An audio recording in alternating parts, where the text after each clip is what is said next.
Hello friends, તમારું સ્વાગત છે મારી ચેનલમાં। આજે આપણે બનાવીશું વિસરાતી વાનગીની રેસીપી। તો આ રેસીપી ઘરમાં જ રહેલી વસ્તુમાંથી તમે ફક્ત 5 જ મિનિટમાં બનાવીને તૈયાર કરી શકો છો। અને આ રેસીપી તમે એકવાર ખાશો તો વારંવાર બનાવવાનું મન થશે, એટલી ટેસ્ટી લાગશે।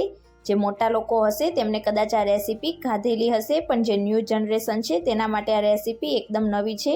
તો ચાલો બનાવીએ। રેસીપી સારી લાગે તો વિડીયોને લાઇક કરજો, વધારેમાં વધારે શેર કરજો અને ચેનલને સબસ્ક્રાઇબ કરીને બાજુમાં રહેલા બેલ આઇકન બટનને પ્રેસ કરજો, એટલે નવી નવી રેસીપીના નોટિફિકેશન આવશે। તો ચાલો બનાવીએ। હવે સૌથી પહેલાં તો એકદમ સ્વાદિષ્ટ વિસરાતી વાનગી બનાવવા માટે આપણે એક મિક્સિંગ બાઉલ લઈશું અને તેમાં 1 બાઉલ જેટલો ઘઉંનો કરકરો લોટ ઉમેરીશું। તો જનરલી જે આપણે ભાખરી કે પછી ચૂરમાના લાડુ બનાવવા માટે યુઝ કરતા હોઈએ છીએ એ જ લોટનો ઉપયોગ તમારે આ રેસીપી બનાવવા માટે કરવાનો છે। તો તમે જે પણ વાટકીનું માપ લો એ જ વાટકીથી તમારે આગળ પણ બધી વસ્તુ નાખવાની છે। અને હવે આ રીતે વચ્ચે આપણે થોડો ખાડો કરીશું અને તેમાં 2 ચમચી જેટલું તેલ ઉમેરીશું। તો અહીંયા તમારે તેલનો જ ઉપયોગ કરવાનો છે, ઘીનો ઉપયોગ બિલકુલ નથી કરવાનો। અને હવે હાથેથી આપણે તેલને લોટ સાથે એકદમ સારી રીતે મિક્સ કરી લઈશું। તો લોટના દરેક કણ સાથે તેલ મિક્સ થાય એ રીતે તમારે આ રીતે મિક્સ કરવાનું છે। તો અહીંયા તમે જોઈ શકો છો, મેં તેલને લોટ સાથે એકદમ સરસ રીતે મિક્સ કરી લીધું છે અને એકદમ સરસ રીતે આપણું તેલ મિક્સ થઈ ગયું છે। તો હવે આપણે લોટને સાઈડ ઉપર રાખીશું અને આગળની પ્રોસેસ કરીશું। તો હવે સૌથી પહેલાં તો આપણે એક હેવી બોટમવાળી કઢાઈ લઈશું અને તેમાં 2 ટેબલ સ્પૂન જેટલું તેલ ઉમેરીશું।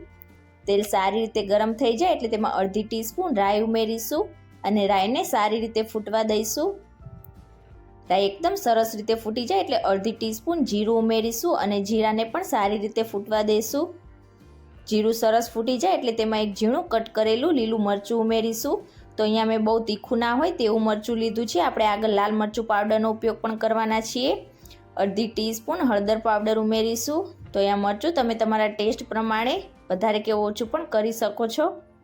મિક્સ કરીશું અને 15 થી 20 સેકન્ડ માટે આપણે મરચાંને મીડિયમ ગેસની ફ્લેમ પર સાતળીશું। મરચાં હલકા સતળાઈ જાય એટલે આપણે જે બાઉલથી લોટ લીધો હતો એ જ બાઉલથી 1 બાઉલ જેટલું પાણી ઉમેરીશું અને હવે એ જ બાઉલથી આપણે 1 બાઉલ જેટલી સહેજ ખાટી હોય તેવી છાશ ઉમેરીશું। તો આ રીતે થોડીક ખાટી હોય તેવી છાશનો ઉપયોગ તમે કરશો તો આ વાનગી ખાવામાં બહુ જ ટેસ્ટી એવી લાગશે। અને હવે ગેસની ફ્લેમ આપણે થોડીવાર માટે હાઈ કરીશું અને તેમાં 2 ટીસ્પૂન જેટલું લાલ મરચું પાવડર ઉમેરીશું। અહીંયા મરચું તમે તમારા ટેસ્ટ પ્રમાણે વધુ કે ઓછું કરી શકો છો। સ્વાદ પ્રમાણે મીઠું ઉમેરીશું અને હવે બધી વસ્તુને આપણે સારી રીતે મિક્સ કરીશું અને આપણા છાશ અને પાણીમાં એક બોઇલ આવે ત્યાં સુધી તેને થવા દઈશું। તો અહીંયા થોડીક જ વારમાં તમે જોઈ શકો છો આપણા છાશ અને પાણીમાં એક બોઇલ આવી ગયો છે। તો હવે આપણે ગેસની ફ્લેમ સ્લો કરીશું અને આપણે જે લોટને તેલમાં મોઈને રાખ્યો હતો તે બધો જ લોટ આપણે આ રીતે પેનમાં કે કડાઈમાં ઉમેરીશું અને હવે વેલણની મદદથી આપણે લોટને એકદમ સરસ રીતે પહેલાં તો મિક્સ કરીશું। તો જનરલી આપણે જે રીતે લાપસીને વેલણથી આ રીતે મિક્સ કરતા હોઈએ છીએ એ જ રીતે તમારે આ લોટને પણ સારી રીતે મિક્સ કરવાનું છે, બિલકુલ પણ ગાંઠા ના રહી જાય એ વાતનું તમારે ખાસ ધ્યાન રાખવાનું। અને જ્યારે તમે આ રીતે મિક્સ કરો ત્યારે તમારે ગેસની ફ્લેમ લો રાખવાની અને હવે આ રીતે વેલણથી પહેલાં મિક્સ થઈ જાય એટલે આપણે સ્પેચ્યુલાની મદદથી એકદમ સરસ રીતે મિક્સ કરીશું।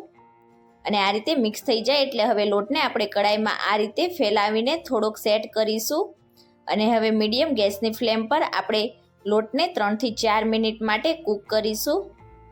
તો લગભગ લોટને કૂક થતાં 3 થી 4 મિનિટ જેવો સમય થઈ ગયો છે। તો હવે આપણે ઢાંકણ હટાવીને લોટને એકવાર સારી રીતે મિક્સ કરીશું।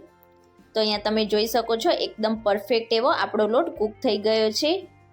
તો અહીંયા તમે આ રેસીપીને તીખી લાપસી પણ કહી શકો છો। આ લાપસી તીખી ખાવામાં બહુ ટેસ્ટી એવી લાગે છે। તમે ક્યારે ના બનાવી હોય તો એકવાર આ રેસીપી જરૂરથી ટ્રાય કરજો, નાનાથી લઈ મોટા બધાને બહુ જ પસંદ આવશે। અને હવે આ રીતે મિક્સ થઈ જાય એટલે ઉપરથી આપણે 1/4 કપ જેટલા ઝીણા કટ કરેલા લીલા ધાણા ઉમેરીશું। ધાણા ઉમેરવા ટોટલી ઓપ્શનલ છે, પણ આ રીતે થોડાક ધાણા એડ કરવાથી આ તીખો લોટ ખાવામાં બહુ ટેસ્ટી એવો લાગશે। સારી રીતે મિક્સ કરીશું। તો જો તમે આ લોટને ડાયરેક્ટ જ સર્વ કરવા માંગતા હોય તો ડાયરેક્ટ પણ કરી શકો છો, પણ તમે આ લોટને થોડીક વાર હજી પણ સિજવા દેશો તો આ લોટ ખાવામાં વધારે ટેસ્ટી લાગશે। તો આ રીતે મિક્સ થઈ જાય એટલે હવે ફરીથી આપણે ગેસની ફ્લેમ ઓફ કરીશું અને લોટને આપણે આ રીતે કડાઈમાં થોડોક ફેલાવીને તેને ફરીથી ઢાંકીને 2 થી 3 મિનિટ માટે સીજવા દઈશું. તો ફરીથી મેં ગેસની ફ્લેમ ઓફ કરીને લોટને 2 થી 3 મિનિટ માટે સીજવા દીધું હતું. હવે આપણે ફરીથી લોટને એકવાર સારી રીતે મિક્સ કરીશું. તો લોટને તમે પાછળથી આ રીતે 2 થી 3 મિનિટ માટે ઢાંકીને સીજવા દેશો તો લોટ તમારો આ રીતે ઉપરથી થોડોક છૂટો થશે. અને આ લોટ જ્યારે ગરમ હોય ત્યારે તમારે તેને સર્વ કરવાનો, તો ખાવામાં વધારે ટેસ્ટી લાગશે. તો તમે ક્યારે આ રીતે વિસરાતી વાનગી કે પછી તીખો લોટ ના બનાવ્યો હોય તો એકવાર આ રેસીપી જરૂરથી ટ્રાય કરજો. નાનાથી લઈ મોટા બધાને બહુ જ પસંદ આવશે. અને ઘરમાં જ રહેલી વસ્તુમાંથી ફક્ત 5 જ મિનિટમાં તમે આ બનાવીને તૈયાર પણ કરી શકો છો. તો આજની મારી રેસીપી તમને કેવી લાગી મને કમેન્ટ કરીને ચોક્કસથી જણાવજો. રેસીપી સારી લાગી હોય તો વિડીયોને લાઇક કરજો, વધારેમાં વધારે શેર કરજો અને ચેનલને સબસ્ક્રાઇબ કરીને બાજુમાં રહેલા બેલ આઇકનને પ્રેસ કરજો એટલે નવી રેસીપીના નોટિફિકેશન આવશે.